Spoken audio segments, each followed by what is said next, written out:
بعد أشكر السيد الرئيس السادة الأساتذة المحترمين لتواجدهم معنا في مدينة قسنطينة أو بالأحرى في جامعة قسنطينة في دراسة أو لتدارس مع بعضنا البعض موضوع الجزائر والأمن في المتوسط واقع وآفاق. مشكور الأستاذ على هذه فرصة للتدخل ممكن باللغة الفرنسية. إذن عكس ما جاء من طرف الزملاء المحترمين في تصوراتهم وفي مقارباتهم لموضوع الأمن من باب أو من زاوية العلاقات الدولية، فارتأيت أنا اليوم أن أناقش أو أن أقدم موضوع بعنوان المفاهيم والمقاربات من زاوية السياسات العامة كعلم حديث أو كجزء أو كتخصص حديث في العلوم السياسية. إذن لماذا؟ لأن أولاً علم أو تخصص السياسة العامة هو كما قلت حديث الساعة، لأنه يحاول أن يعطي تصورات أكثر براغماتية. لماذا؟ لأن الأمن هو عبارة عن قطاع من القطاعات الأخرى مثل السياحة، مثل الصحة، مثل الاقتصاد أو الاجتماع. لذلك أردت أن أنوه أو أن أشرح عملية بلورة وصناعة السياسة العامة من طرف الحكومة، لأن السياسة العامة هي علم تدخل الدولة أو علم الحكومة في بلورتها لمختلف السياسات العامة القطاعية. إذن فالإشكالية أو الإشكاليات الجديدة حول صناعة السياسة العامة أو السياسات العامة الأمنية هي من زاوية أو ستكون من زاوية التدخل السريع الذي هو مطلوب ومرغوب من الدولة لإيجاد حلول لهذه القضية الحساسة، لأنه لا نستطيع أن نؤسس دولة أو نقوم ببناء وتشييد اقتصاد أو تحضير جو اجتماعي يكون في المستوى بدون توفير مثل هذه الحاجة أو توفير الأمن على أرض الواقع. إذن بالنسبة للموضوع وبعنوان Conception des politiques publiques et approche des politiques publiques sécuritaires. Donc tout d'abord, pour parler de ce qu'on appelle des politiques publiques sécuritaires, il faut d'abord parler de la notion de la politique publique. Quelle est l'origine de cette notion?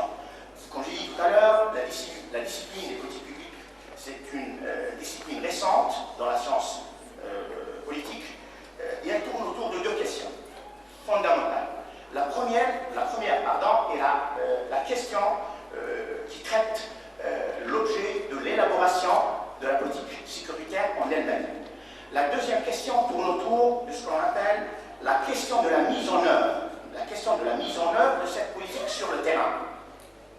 Comment peut-on réaliser cette sécurité sur le terrain? C'est-à-dire qu'il y a deux questions. Il y a la première question, ce qu'on appelle public policy making, ou la deuxième question, ce qu'on appelle l'implementation, implementation and evaluation. Donc il y a trois grands courants qui ont participé, qui ont fait qu'il y a eu une évolution dans la discipline des politiques publiques. On trouve le premier courant qui s'appelle ce qu'on appelle le courant bureaucratique, à travers le temps. C'est-à-dire, depuis Max Weber, on a constaté qu'il y a eu un développement ou une évolution sur le plan industriel grâce à cette bureaucratie au niveau de l'administration, etc. Le deuxième courant est celui de ce qu'on appelle la théorie des organisations. Depuis ce qu'on appelle aussi le concept de Taylor jusqu'au concept du système organisé, jusqu'au concept du pouvoir lui-même, jusqu'au concept du management public. Et de là, à partir du concept du management public, on trouve la notion de la politique publique parce qu'elle tire l'empreinte de la science du management public intime. Donc, il y a aussi dans le développement de cette notion de politique publique ce que l'on appelle aussi le passage à travers le temps, notamment dans les deux derniers siècles, de la logique, de ce que l'on appelle la logique du territoire à la logique sectorielle. C'est-à-dire le passage d'une logique centre-périphérie à une logique global, sectoriel. Qu'est-ce que je veux dire par global? Je veux dire par global, c'est le gouvernement, l'État lui-même.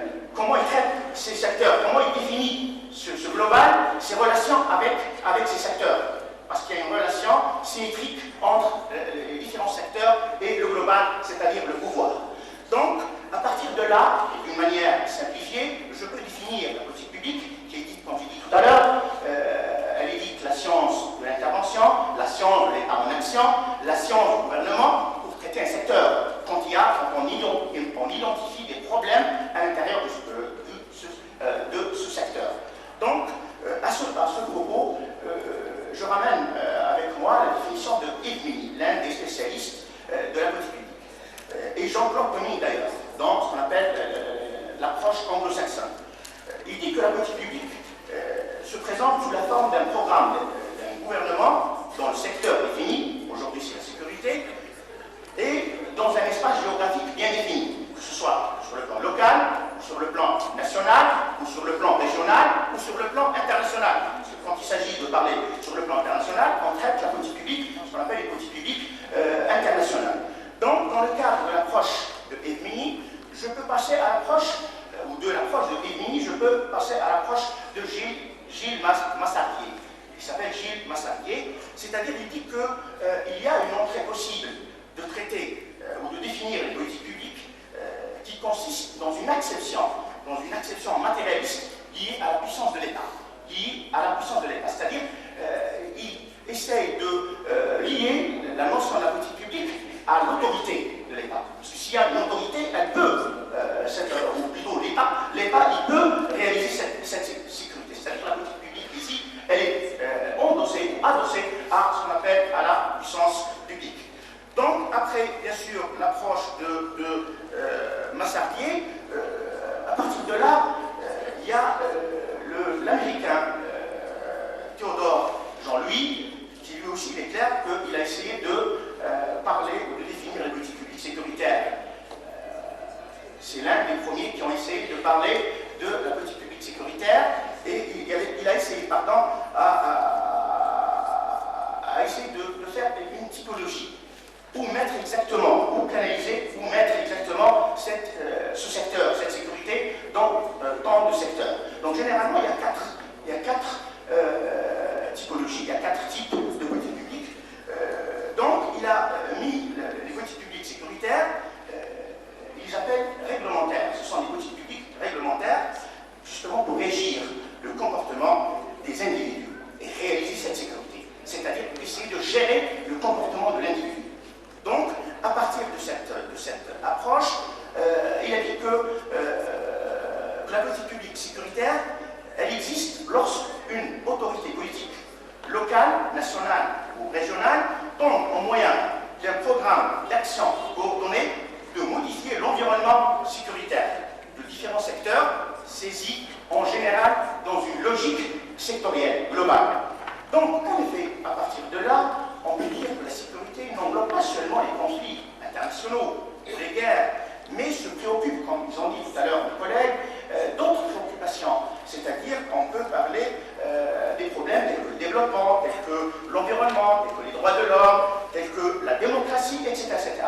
Donc le débat de la sécurité en général tourne autour, si vous voulez,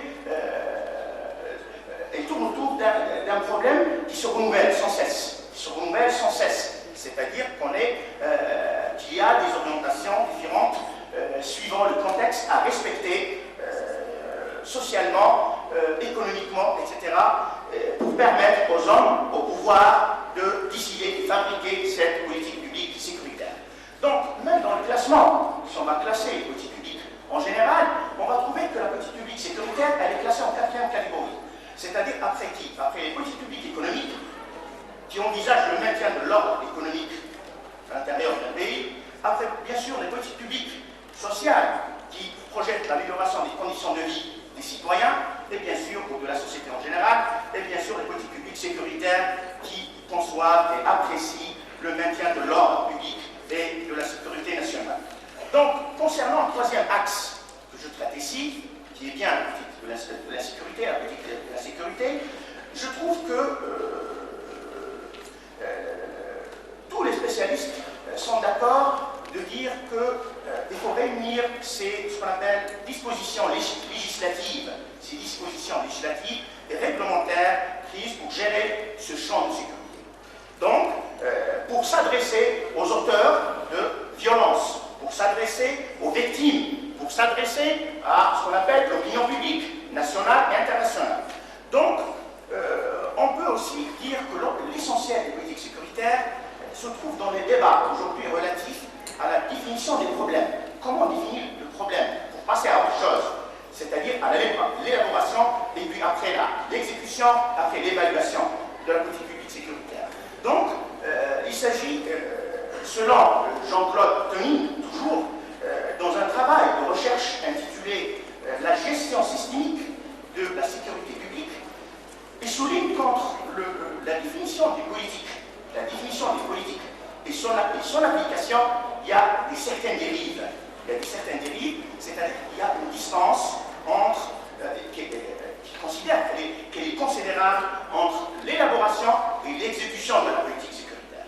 Donc, selon toujours l'auteur, il ne s'agit là pas d'un simple détournement d'objectifs quand on rate ce programme initial d'un gouvernement dans le secteur sécuritaire, mais il s'agit d'une réappropriation de cette politique par les agents chargés de réappropriation de cette politique, comme j'ai dit, par la suite par les décideurs politiques, bien sûr.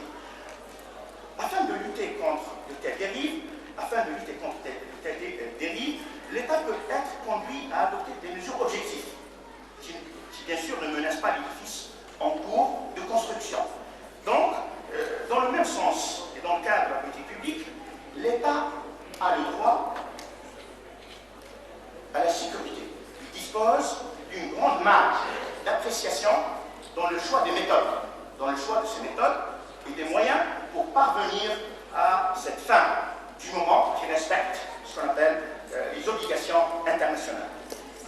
Bien sûr, les pays, notamment sur le plan régional, tels que la Méditerranée, ont donc tout intérêt à s'inscrire dans cette démarche appelée plantation sécuritaire, à partir d'une bonne politique publique sécuritaire, qui consiste à privilégier un mode d'action résolument politique et sécuritaire orienté sur l'autoprotection pour lutter contre les actions de barbarie, les mafias, la corruption, le trafic de drogue, le blanchiment des capitaux, etc.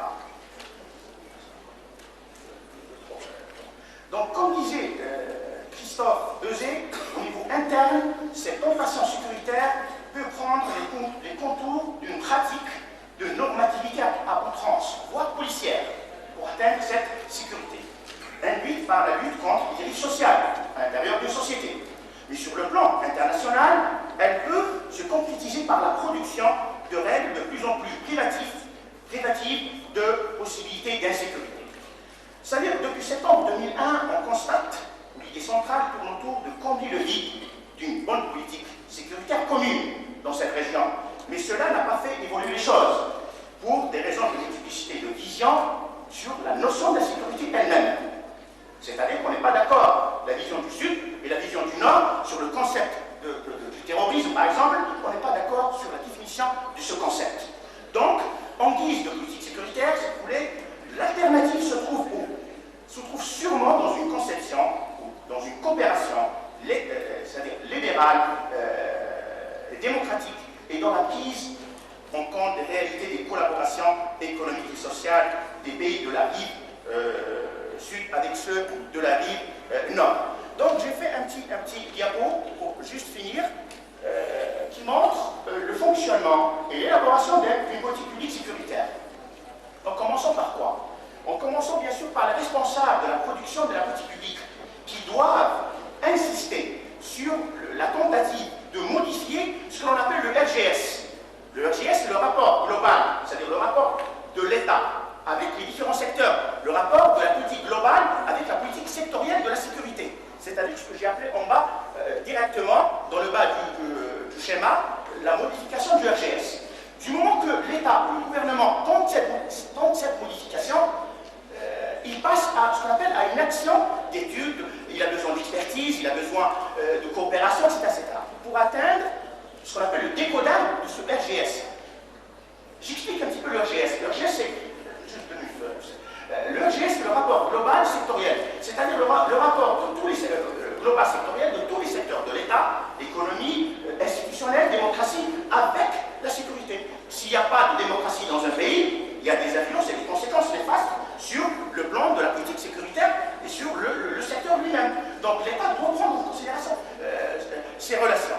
Donc on passe directement au décodage de l'EGS.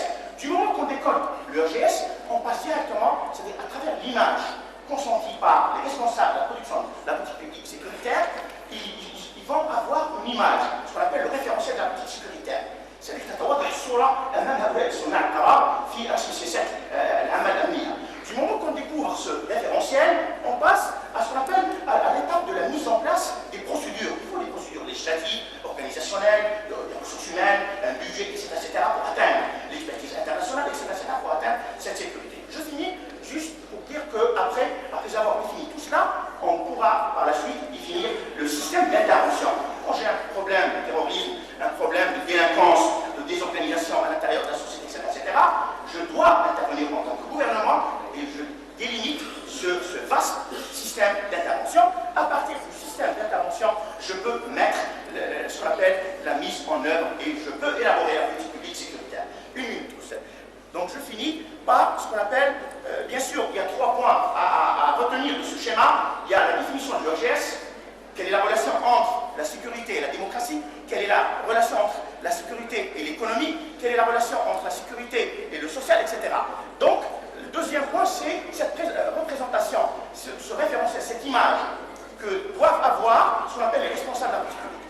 Troisièmement, bien sûr, les responsables sont là comme acteurs, comme médiateurs pour trouver des solutions à ce problème de sécurité. Donc, pour finir, juste, je démontre, après avoir une minute. Je résume, je finis, excusez-moi. Donc je finis juste par ce schéma. Ce schéma, c'est la suite du premier schéma. C'est-à-dire qu'après avoir élaboré une politique et la mettre en œuvre par des décisions, il faut l'évaluer par la suite. Donc un programme national, un gouvernement dans la sécurité, il commence par ce qu'on appelle un plan d'action imprécis. C'est-à-dire qu'il n'est pas clair. C'est-à-dire sur les 2 lignes en parallèle. Mais après le temps, après avoir mis en œuvre et exécuté cette politique sécuritaire, et à chaque fois, on va essayer de l'évaluer, on ressent, on voit, on constate qu'il y a une certaine dérive que les médiateurs, les responsables de la politique sécuritaire doivent prendre en charge et en considération pour revoir une autre élaboration